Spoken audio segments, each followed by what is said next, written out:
jovem. Que a graça maravilhosa de Jesus continue abundante na sua vida e família. Muito bom, né, irmãos? Calorzinho bom, esses dias todos. Todo mundo amando a light, especialmente à noitinha, quando começa a faltar luz. Fácil não, né, irmãos? Muito bem. Abra sua Bíblia no livro do profeta Isaías, o livro que estamos estudando na escola bíblica dominical. Olha, se você ainda não faz parte da escola bíblica, ainda há tempo. Você vai, se compromete a estar presente, estudar a lição durante a semana, fazer pergunta difícil para o professor. Não é fácil não, meu irmão. Mas, é edificante, não é? O livro do profeta Isaías. Então, vá para a escola. Domingo de cedo, antes do culto, depois do culto, sexta-feira, né, Glaucete? Tem lugar sexta-feira ainda, Glaucete? Tem, né? Então, não tem desculpa, né, irmãos? Da gente não participar da escola bíblica dominical. É bênção demais. Isaías capítulo 6 é um texto muito conhecido, capítulo conhecido. Deixa a Bíblia aberta aí, para você conferir, né, se estamos dizendo exatamente o que está no texto, né, irmãos? É muito bom. No ano da morte do rei Uzias, eu vi o Senhor assentado sobre um alto e sublime trono, e as abas das suas vestes enchiam o templo. Serafins estavam por cima dele, cada um tinha 6 asas, com 2 cobria o rosto, com 2 cobria os pés, e com 2 voava.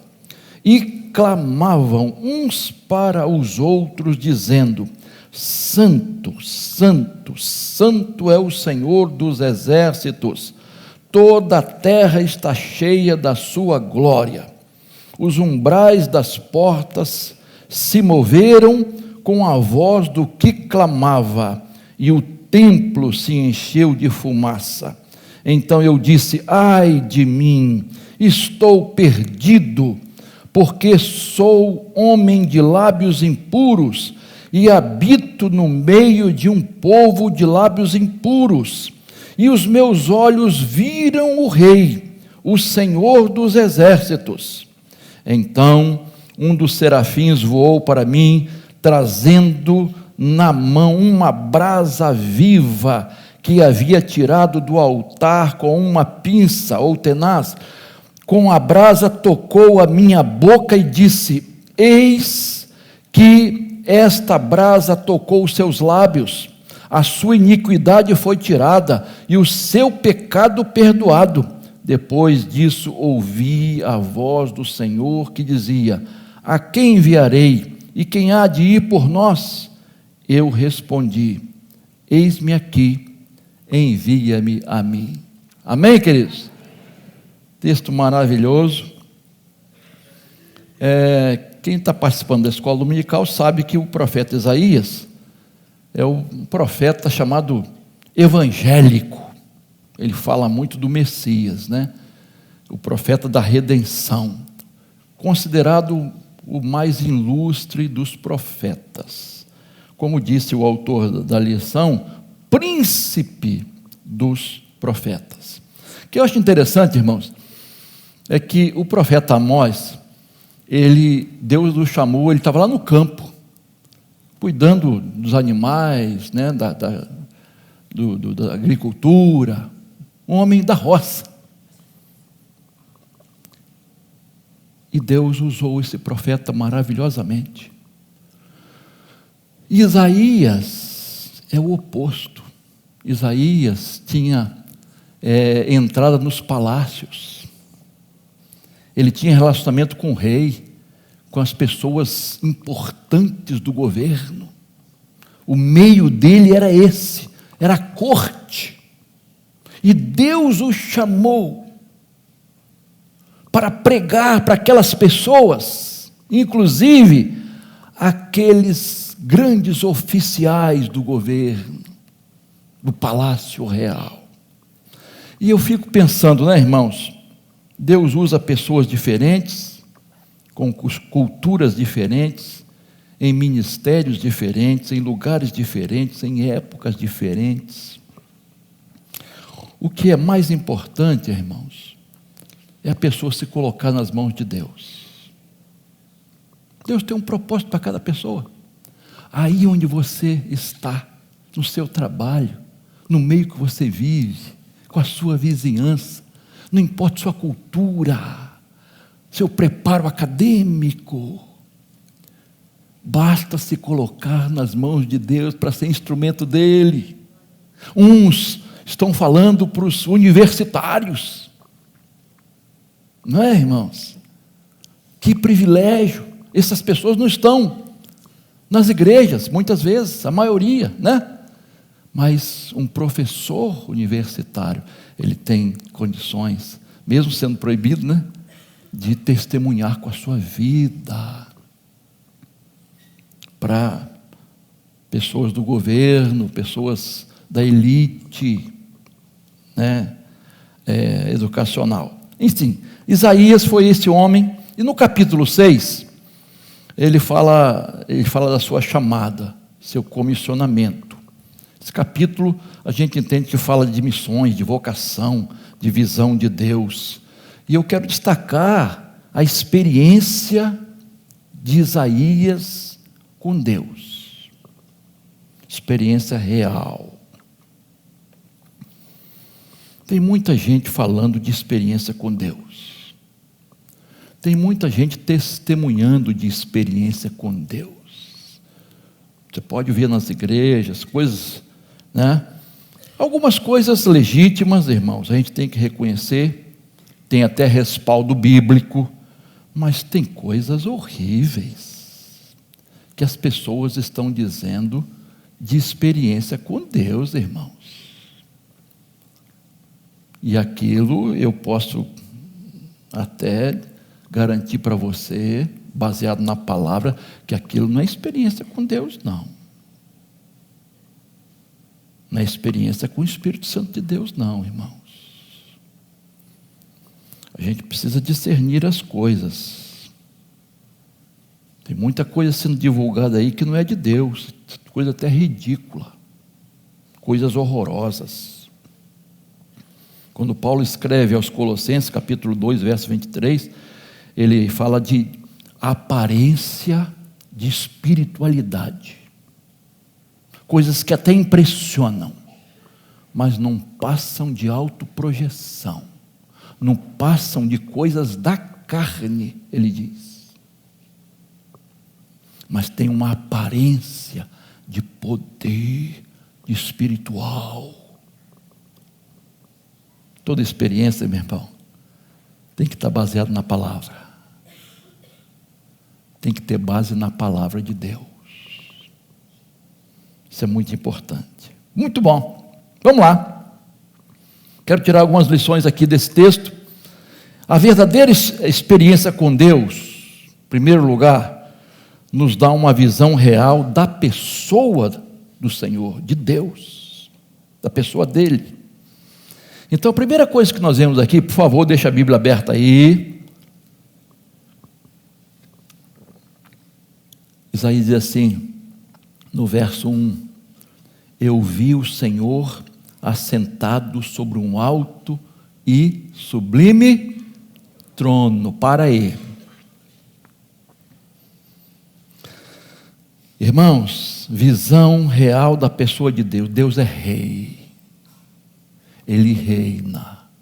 Ele é Senhor. Deus é Senhor de tudo e de todos. Ele dirige o universo, irmãos. Ele dirige e governa e reina sobre o universo. Ele tem controle sobre tudo que existe. sobre tudo que está acontecendo. Mas pastor, por que tanta coisa? Deus está permitindo, porque Ele tem um propósito, irmãos. Deus dirige as nações. A história não está indo ao léu, sem direção. Deus está conduzindo a história do mundo inteiro. Deus dirige as circunstâncias. Deus está no controle do que está acontecendo no Brasil, queridos? Tem gente que acha que não. Você acha que Deus perdeu o controle do Rio de Janeiro, queridos? De Campo Grande? Não. Claro que não, irmãos. Deus tem tudo sob controle. O que eu acho interessante, irmãos, o versículo 1 que nós lemos: no ano em que morreu o rei Uzias, eu vi o Senhor. Isaías era amigo do rei Uzias. Isaías estava em luto, estava com dor no seu coração. E ele vai ao templo, e ele contempla Deus. Aonde? No trono. O rei morreu, mas o Senhor está no trono.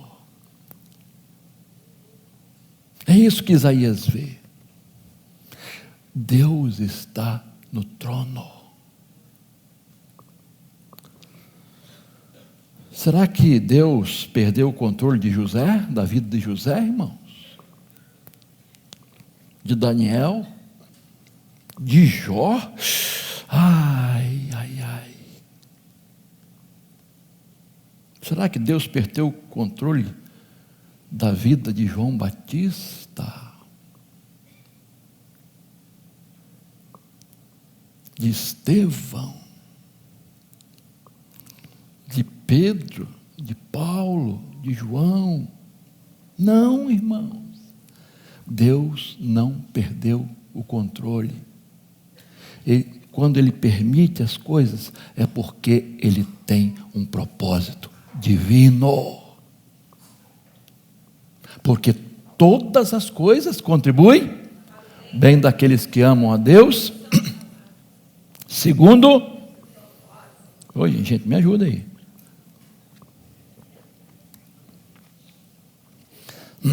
Deus está no controle da sua vida. Você crê nisso, irmão?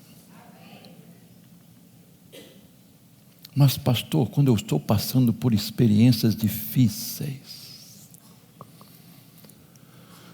quando há tragédias envolvendo minha vida e família, quando eu tenho perdas, quando eu tenho que enfrentar uma enfermidade difícil, quando eu estou de luto,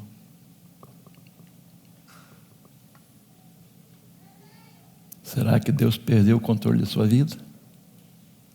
Não. Você pode estar enfrentando tempestades na sua vida. Jesus está no seu barco.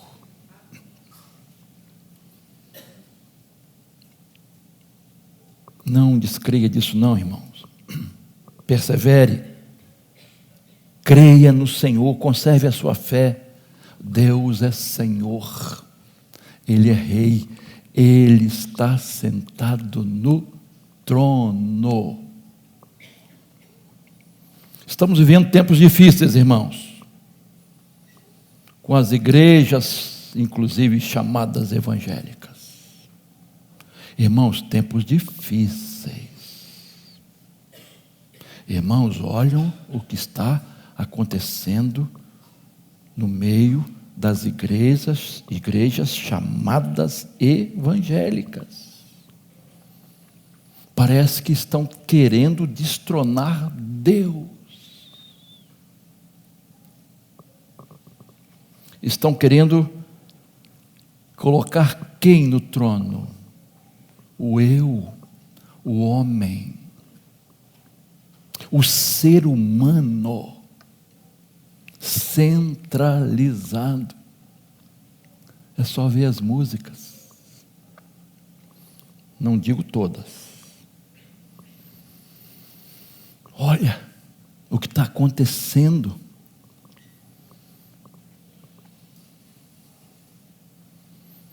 Queridos, temos que examinar bem as Escrituras. Examinar o que a palavra de Deus está dizendo. As pessoas acham que Deus está a serviço do homem. Deus é como o Papai Noel, que vai sair distribuindo presentes. Parece que a vontade do homem tem que ser feita lá no céu.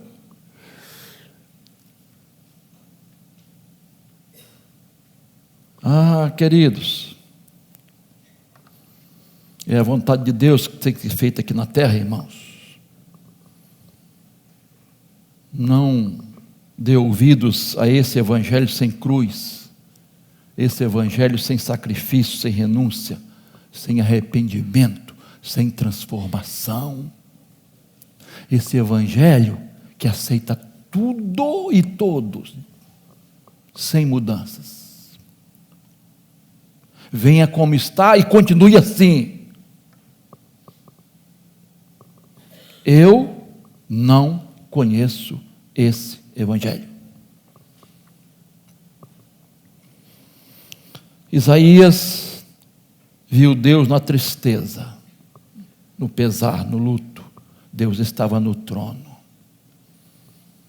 Deus estava no seu trono. Uma irmã perguntou ao seu pastor: pastor, onde estava Deus quando meu filho morreu? Ele disse: no mesmo lugar, quando o filho dele morreu, no trono. No trono. Deus está no trono, irmãos. Você está vendo Deus no trono? Diante de tudo que está vivenciando, você percebe que Deus continua no controle da sua vida? Não estou dizendo que a gente vai cruzar braços, irmãos. Não estou dizendo isso. Estou dizendo em relação à sua fé, às suas convicções. Deus, entreguei minha vida a Jesus. Ele está dirigindo minha vida. Agora, quando eu quero sair da vontade de Deus, é diferente. Ele permite. Outro dia um irmãozinho falou assim: Deus permite que a gente quebre a cara. Usou esse termo, né? Às vezes é preciso. Às vezes é preciso ir lá no fundo do poço para olhar para cima. Não ter para onde olhar, só para cima e ver Deus. Creia e veja Deus no trono na sua vida, da sua vida. Amém? Outra coisa, na visão real de Deus, ele viu que Deus é santo. Deus é santo, irmão. Verso 3: os serafins clamavam uns para os outros, dizendo: Santo, Santo, Santo é o Senhor dos exércitos, toda a terra está cheia da sua glória. Quando a Bíblia diz santo, ela define. Quando a Bíblia diz santo, santo, ela enfatiza. Quando a Bíblia diz santo, santo, santo, ela coloca num grau superlativo. Deus é majestoso, glorioso, santíssimo. Santíssimo. Não é o bairro aqui não, tá? Olha a atitude dos serafins. Cobriam os pés e o rosto, indignos de olhar para Deus, de estarem na presença de Deus. Profunda reverência à presença de Deus. Sabe o que nos impressiona hoje, irmãos? A impressão que temos é que as pessoas estão perdendo a reverência da presença de Deus. Nos templos, nos santuários e em outros lugares. Porque Deus não está só aqui não, irmãos. Deus está na sua fábrica, na sua loja, na rua, no trem, no avião, no ônibus. Deus está junto com você. As pessoas estão perdendo, irmãos, o temor, o respeito, a reverência de Deus. Isso porque estão tendo uma visão irreal de Deus, de quem é Deus. Paulo, quando pregou no Areópago, você lembra o que ele falou? O tema do sermão dele? Um de cada vez.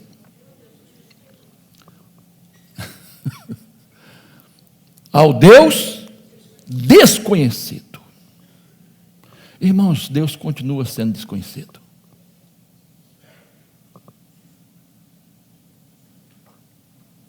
Jesus continua sendo desconhecido. As pessoas estão conhecendo um Jesus revelado nas músicas gospel e não o Jesus revelado nas Escrituras Sagradas.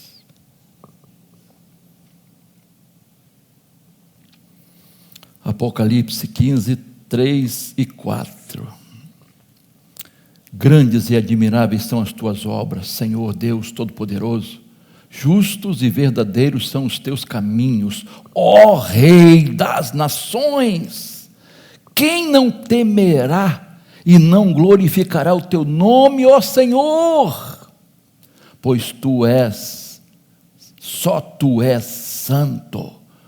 Por isso todas as nações virão e se prostrarão diante de ti, porque os teus atos de justiça se fizeram manifestos.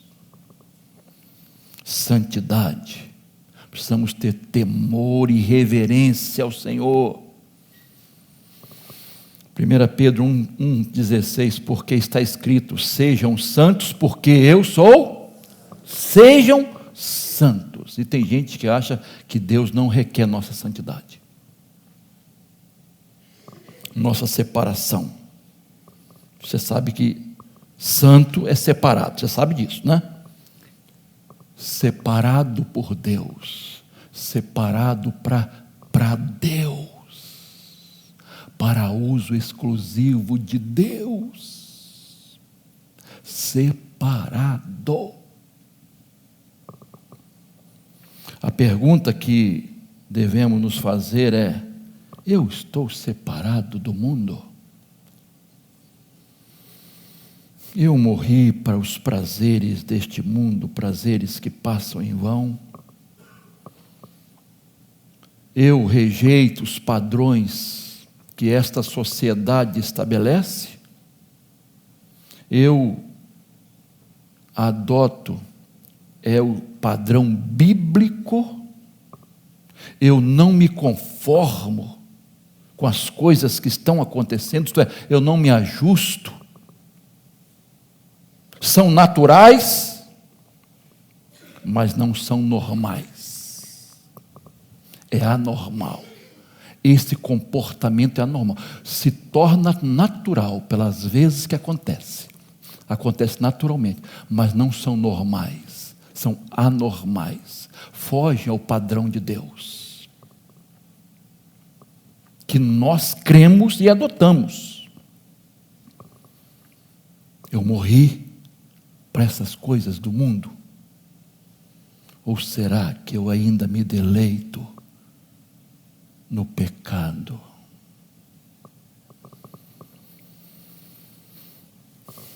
Uma moça,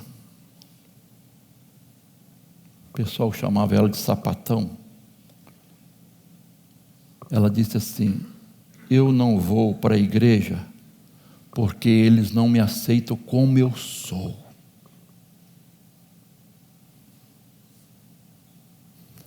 A igreja que tem que aceitar, mudar, é isso?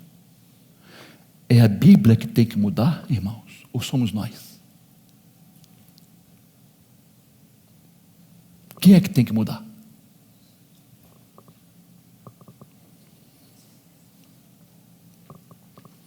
Deus me aceita? Me aceita? Aceita, venha como está. Mas Deus vai transformar a nossa vida, irmãos.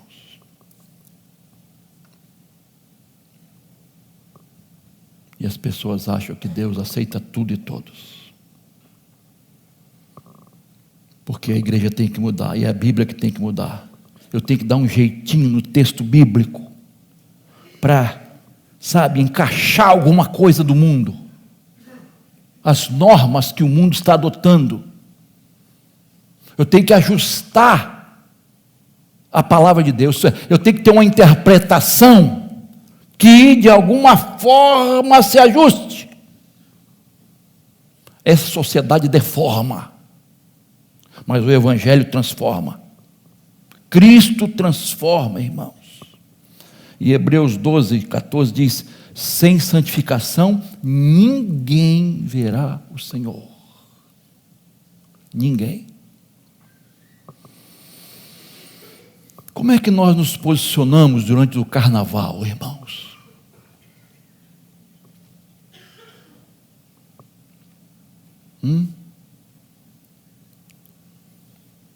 Há um vídeo na internet de eu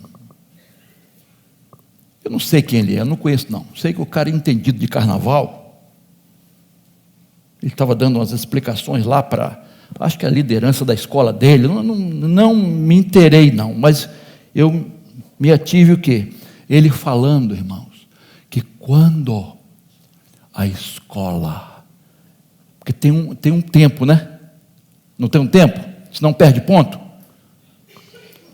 Quando a escola passa aquela linha lá, sei lá o que é, uma cerca, não sei, passa aquele momento ali que entra na avenida, a escola está invocando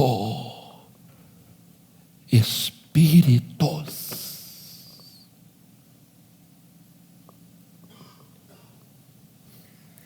E aí falou um monte de coisa lá, que eu não quero me delongar. Invocando espíritos malignos. E ele estava falando desse desfile de 2025. Você tem dúvida disso? O que as escolas fazem? Você tem dúvida disso aí, irmão? As letras do samba enredo, você tem dúvida? O que eles encenam, você tem dúvida? Escrachando a fé, a igreja, os símbolos religiosos, você tem dúvida disso? Colocando o demônio como vitorioso. Agora tem crente que, não, a minha escola é, e canta o samba, conhece direitinho o samba, irmãos, e torce, nota 10, 10.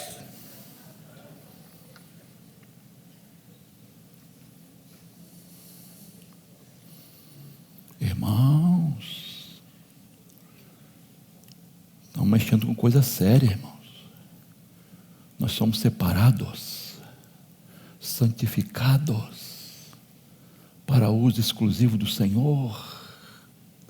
Então nós temos que ter um posicionamento firme dentro da nossa casa.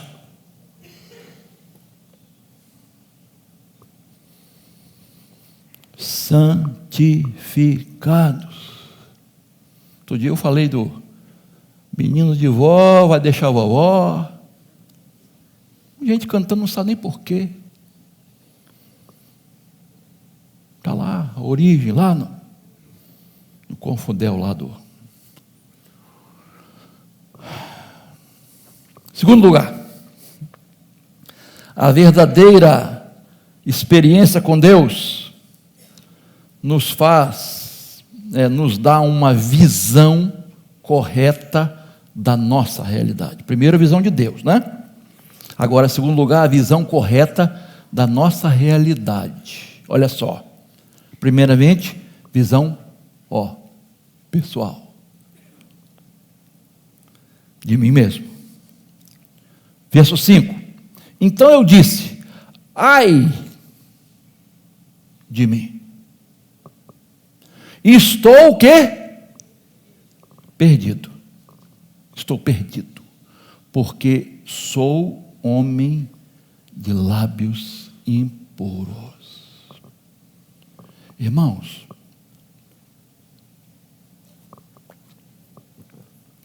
esse profeta de Deus não tem vergonha de confessar.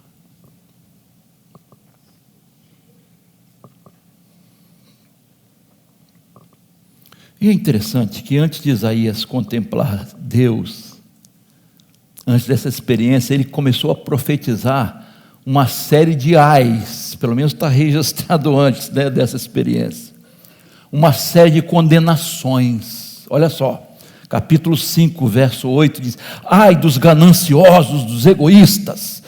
Capítulo 5, verso 11, ai dos beberrões, dos viciados. Capítulo 5, verso 18, ai dos injustos, exploradores. Capítulo 5, verso 20, ai dos corrompidos moralmente. Capítulo 5, verso 21, ai dos soberbos, dos orgulhosos. Capítulo 5, verso 22, ai dos farristas. Eu colocaria aqui, dos carnavalescos aí, tá? Por minha conta. Agora, quando ele vê o Senhor, ele volta assim, ai de mim.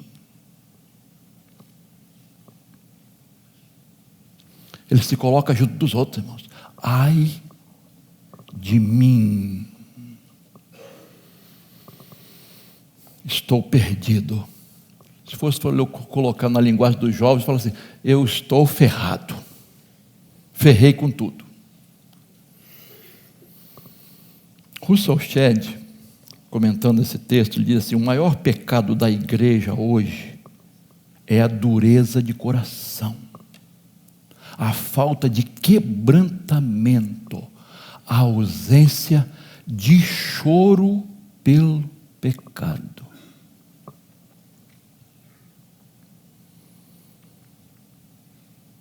O ai de Isaías é um ai de dor, irmãos, de lamento, de angústia, de tristeza profunda. Ele lamenta os seus lábios impuros, indignos de entoar aqueles cânticos de Deus, de proferir a mensagem de Deus. Isaías está bem representando a nossa vida aqui, irmãos. Essa declaração dele, a minha e a sua, somos indignos. Ai de mim, quando eu contemplo a santidade de Deus, e eu olho para mim, ai de mim, quando eu vejo Deus, eu olho para o meu pecado, malignidade do meu pecado, da podridão da minha condição, e eu digo, ai de mim, miserável homem que eu sou, disse Paulo, miserável homem que sou. Jó, o grande Jó, depois de ouvir Deus, ele diz, estou sem palavras, falei demais, nunca deveria ter aberto a boca, estou pronto a me calar e ouvir, por isso me abomino e me arrependo no pó e na cinza. Esse homem de Deus fala isso. Jó 40, 3-5, 42, 5 e 6. João, na sua visão, lá na ilha de Patmos, Apocalipse 1,17, ele vê Jesus, ele cai aos seus pés, cai aos pés do Senhor como morto. Ezequiel teve a visão da glória de Deus, ele cai com seu rosto em terra. Daniel faz o mesmo. Pedro diante de Jesus: retira-te de mim, Senhor, porque sou um pecador. Retira-te de mim. Quando vemos o Senhor, qual é a nossa atitude, irmãos? Quando vemos a glória do Senhor, qual é o nosso comportamento? Quando nos aproximamos de Deus, que atitude nós temos? Quando nós lemos a revelação de Deus nas Escrituras, qual é a nossa atitude como cristãos? O que fazemos diante daquilo que estamos vendo, estudando, e Deus está nos revelando? Carecemos da graça, da misericórdia, do amor de Deus. Por que será que lá em 2 Crônicas 7,14, versículo tão conhecido, né, irmãos? Maravilhoso. Se o meu povo, que se chama pelo meu nome, se humilhar e orar e buscar a minha face, irmãos, é o povo de Deus, se converter dos seus maus caminhos, então ouvirei dos céus, perdoarei seus pecados, sararei a sua terra. Povo de Deus, a solução para o Brasil está, é Jesus, mas está nas mãos da igreja de Jesus.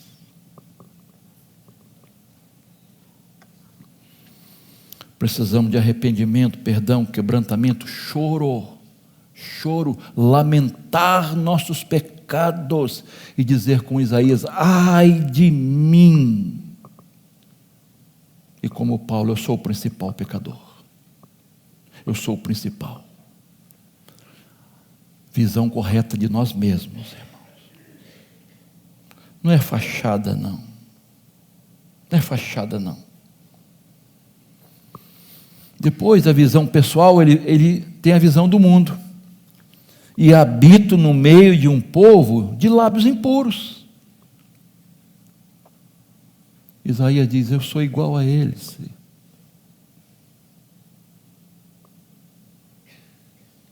Eu estou cometendo os mesmos pecados.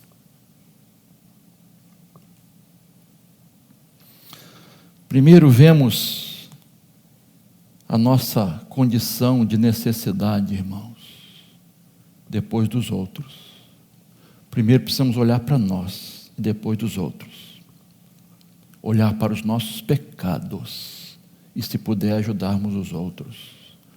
Reconhecer a nossa podridão e depois olhar, ajudar os outros. Isaías fica inconformado, ele chora, ele lamenta, ele geme. A podridão do povo, a perdição do povo dói no seu coração. Neemias, quando ouviu a dor, a situação do seu povo, da situação de Jerusalém, né, dos muros, né? Primeira coisa que ele faz, irmãos, ele ora, ele jejua, ele lamenta, ele chora. Por quanto tempo? 120 dias. 120 dias.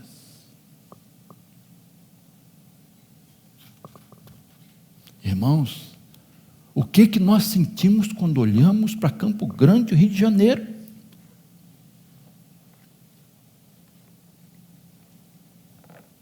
Quando olhamos o que está acontecendo, será que é só crítica? Criticar o governo? Criticar o presidente? Tem feito muitas bobeiras, tá? Aqui para nós, tá? Só não vê quem não quer, né? Agora, adianta ficar criticando? Vai resolver o quê?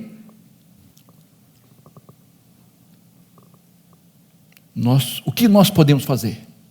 Testemunhar e orar. Fazer nossa parte. Faça a sua parte. Começa a agir. Você não pode mudar ninguém, mas com a ajuda de Deus, você muda você mesmo.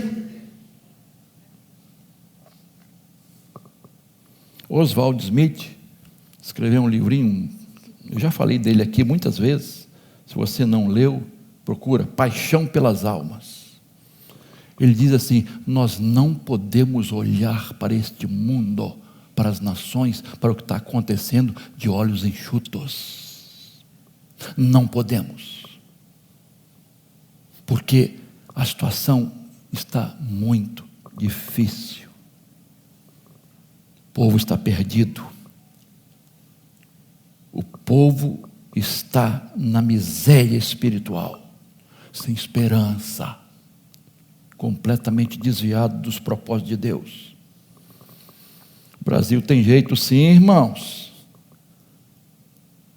O Brasil tem jeito sim, tem solução, irmãos. Agora nós não podemos fazer como o profeta Jonas, né? Tempestade, os marinheiros, cada um fazendo a sua parte, e tal, o navio vai afundar, e tudo, e Jonas estava junto com eles, trabalhando, dormindo no porão, completamente indiferente. Não sei como é que ele estava conseguindo dormir, e o texto fala de sono profundo. A palavra que usa é sono profundo. Devia estar roncando os seus pecados. É Lutero que diz isso. Devia estar roncando os seus pecados. Nós estamos indiferentes, irmãos. Ah, pastor, é tão difícil. Eu sei, irmãos. Cada dia tem uma coisa, uma desgraça acontecendo. A gente ouve notícias ruins. A nossa esperança está em quem, irmãos? No homem?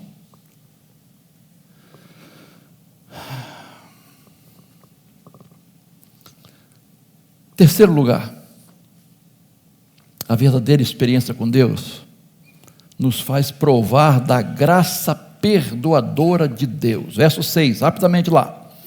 Então um dos serafins voou para mim, trazendo na mão uma brasa viva, que tirara do altar com uma pinça, com uma tenaz. Verso 7, com a brasa tocou a minha boca e disse: eis que esta brasa tocou os seus lábios, a sua iniquidade foi tirada, o seu pecado foi perdoado. Fogo, como símbolo de santidade, é um agente de purificação. Toca nos lábios impuros de Isaías, a iniquidade tirada e o pecado perdoado.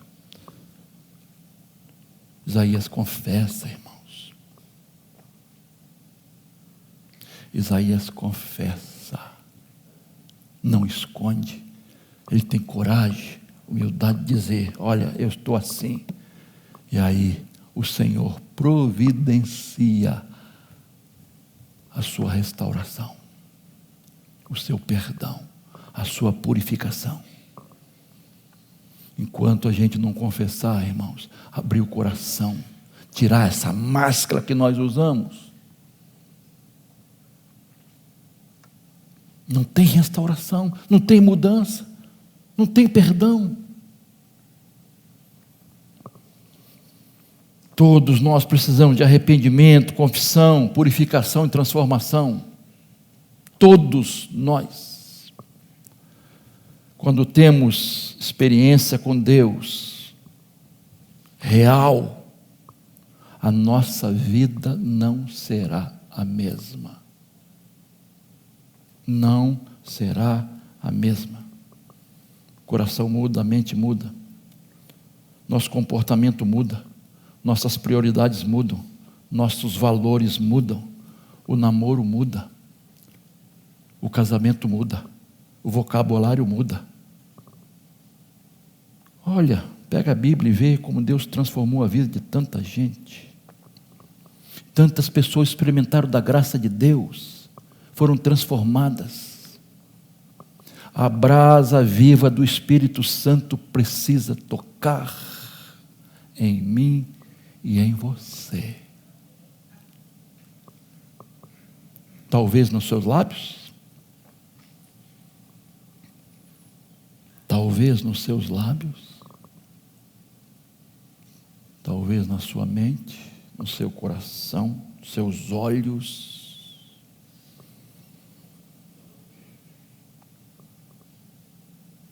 Nos seus pés, no seu casamento, na sua família, na sua saúde, nas suas finanças.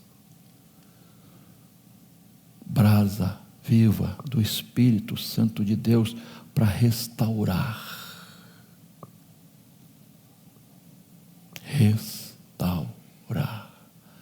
Isaías provou dessa graça maravilhosa. Nós precisamos provar disso, irmãos, cada dia. Senão, não vamos nos aproximar de Deus. Não vamos ter experiência real com Deus. E para terminar, uma verdadeira experiência com Deus nos leva a atender o chamado do Senhor, não é? Verso 8, você conhece muito bem de cor salteado. Depois disso, ouvi a voz do Senhor que dizia: quem enviarei? Quem há de ir por nós?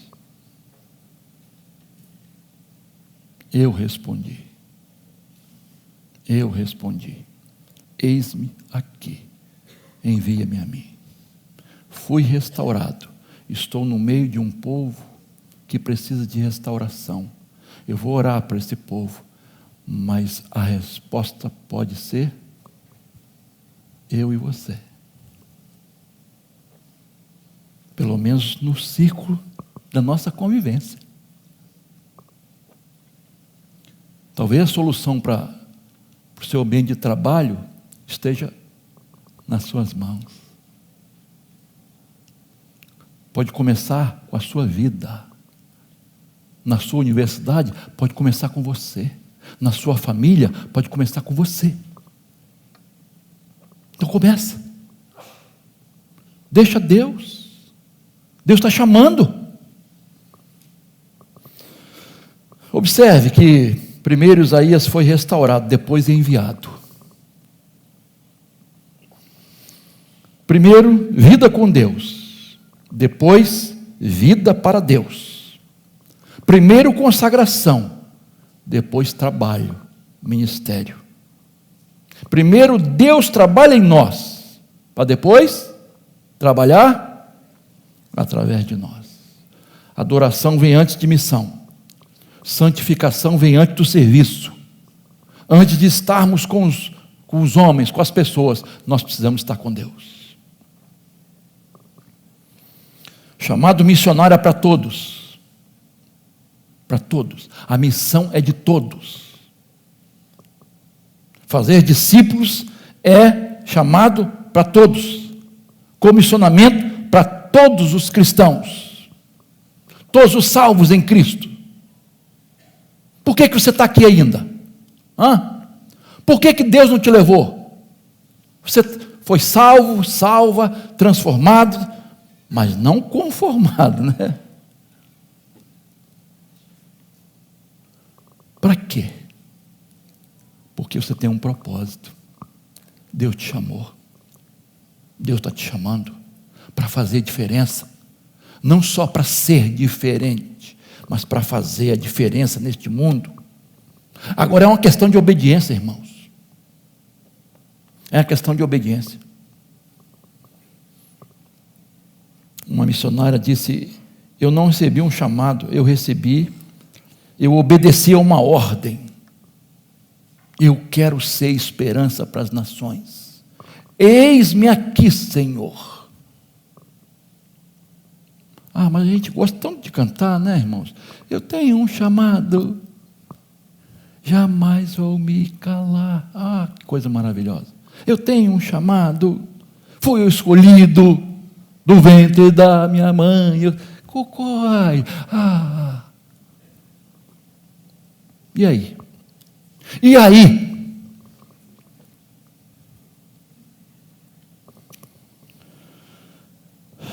Não adianta só cantar, irmãos. Quando a gente olha para o mundo perdido sem Jesus, irmãos, tem gente que nunca ouviu falar de Jesus uma vez sequer. Mês que vem nós estamos entrando na campanha de missões mundiais. Tem gente que não ouviu uma vez sequer de Jesus.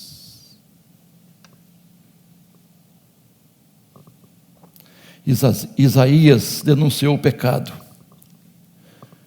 apontou os desmandos do rei Acaz, atacou a exploração dos pobres, denunciou a ganância dos ricos, denunciou a religião sem vida, sem comunhão com Deus. Acima de tudo ele fez isso. Anunciou a chegada do Messias, do Cordeiro de Deus que há de morrer. Ele trouxe esperança, ele trouxe uma mensagem de esperança. Nós temos uma mensagem de esperança, irmãos. Você tem uma mensagem de esperança. Tem muita gente sem esperança vivendo ao seu lado, perto de você, parentes, colegas de trabalho, sem esperança. Mas você tem a mensagem de esperança, de arrependimento, de restauração. Mas é preciso se colocar nas mãos de Deus e ser resposta para a solução que Deus tem para essa nação. Pastor, o Brasil é muito grande, o mundo é grande. Mas qual é o meu convívio? Com quem eu tenho contato? Quem acessa as minhas redes sociais? Meu Instagram? Meu sei o que lá? Tantas aí. Que mensagem estou proclamando? O que as pessoas estão ouvindo de mim? Só coisas engraçadas?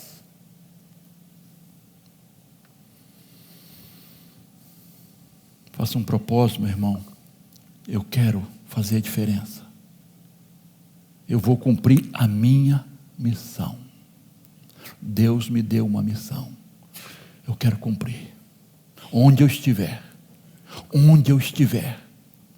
eu quero cumprir minha missão. Quero falar de Jesus.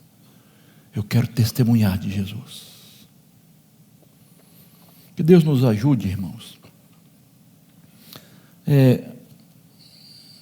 A verdadeira experiência com Deus de Isaías é uma visão 4D. Visão real de Deus, visão de si mesmo, visão da graça perdoadora de Deus e visão da missão. Visão 4D. Precisamos ter essa visão, irmãos. Você está pronto? Está pronta? Que Deus te ajude, nos ajude, para que sejamos a resposta de Deus. Curve sua cabeça, por favor.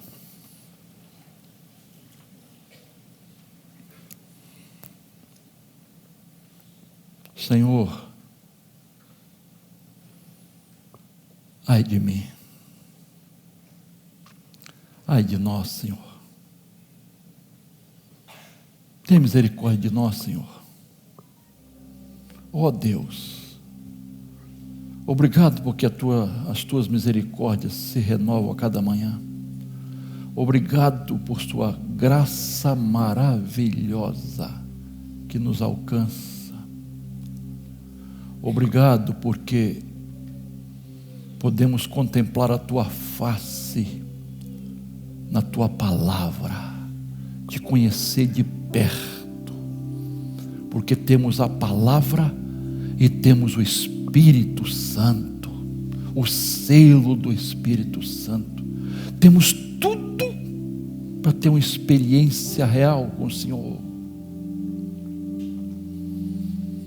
Santifica as nossas vidas, Senhor. Ajuda-nos. Ajuda a decisão de cada um aqui agora. Oramos em nome de Jesus. Amém. Se quiser vir à frente, pode vir.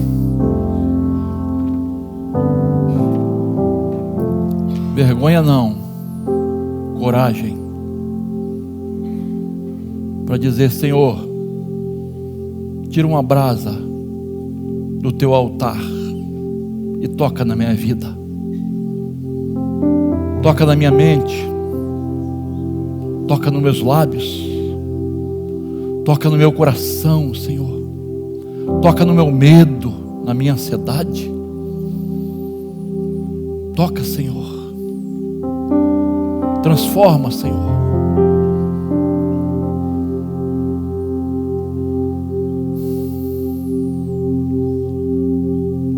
Pai, na tua presença nós estamos, presença maravilhosa, poderosa. Pedimos, Pai Santo, que conforme o Senhor deu aquela visão a Isaías, ao profeta messiânico, que nós possamos ter a mesma visão, que o Senhor está no trono, a sua santidade, a nossa situação crítica, carente do mundo. Ó Deus, ajuda-nos, Pai, ajuda-nos a sermos instrumentos para transformar as pessoas que estão ao nosso redor. Mas primeiro transforma a nossa vida, Senhor. Transforma o nosso coração, Senhor. A nossa mente, Senhor. Os nossos olhos, Senhor. Ó Deus, santifica os nossos olhos. Santifica a nossa língua, Senhor. Os nossos pensamentos. Ó Deus, ajuda-nos a amar a obra missionária e fazer a obra missionária, começando aqui, com aqueles que estão junto a nós. Senhor, obrigado pelos dízimos e ofertas, para aqueles que são fiéis, que confiam no Senhor, que não negam aquilo que te pertencem, que são crentes, que confiam no provedor. Ó Deus, obrigado por esses irmãos e irmãs. Continua suprindo pelo teu poder e graça as necessidades de cada um, Pai. Pai, obrigado pelos aniversariantes dessa semana. Abençoa-os, fortalece-os. E nascimento e casamento, abençoa os casais. Abençoa, Senhor, a escola bíblica dominical. Ajuda-nos a entender a tua palavra, Senhor, e praticá-la. Nós oramos, Senhor, pelos enfermos também da igreja. Ó Deus, quantas pessoas lutando contra enfermidades terríveis. Ó Deus, toca com a tua brasa, Senhor, na vida dessas pessoas, Pai, no corpo, na alma, Senhor. Toca, Senhor. E toda a honra, toda a glória, nós sempre daremos ao Senhor. Abençoa cada irmão que está tomando uma decisão nesta manhã. Oramos em nome de Jesus. Amém.